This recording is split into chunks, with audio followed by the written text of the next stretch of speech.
You about something that I read in the newspaper last October, and I was so delighted to see it, and then I thought, what took the New York Times so long? What I'm talking about is a woman named Ellen Langer. Now, Ellen is a social psychologist, and she decided to do an experiment. She put an ad in the paper, and she said, I want men over 70 to answer this ad who are willing to come to a place that was a refurbished monastery up in New Hampshire, and they're going to be there for a period of either 7 to 10 days, I don't quite recall. And the people who agreed came, and they got off the bus in various stages of being bent or with walkers or canes or not. And they were all measured. For all of the measurements that you can imagine, there was a medical staff.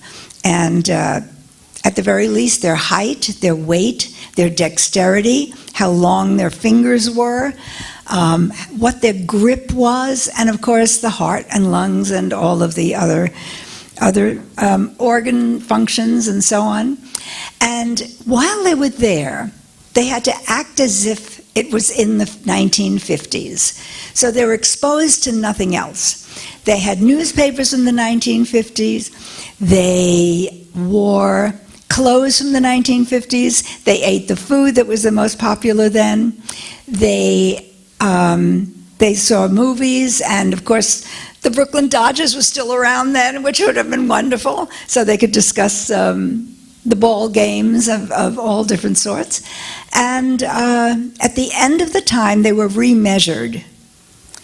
And the findings were so astounding that she left one of them out deliberately because they had all improved. The ones that were heavier got slimmer. The ones that needed to put on weight. The ones that were curved were standing straighter.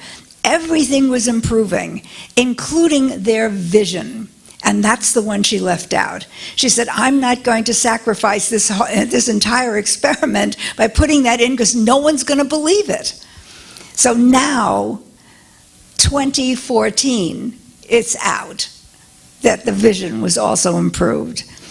So when we know that, we begin to get an idea of how powerful the mind is, the belief system.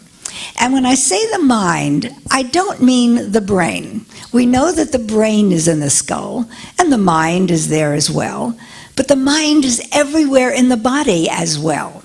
We have these little critters that are running around, and they're intelligent little beings. Nobody can quite see them in a microscope, but you see the space that they made. Oh, there it goes again. A trail was created, but we can't see what it is creating it. And they get tired running around, and then when they rest on a plebiscite, which is like a front porch of a cell.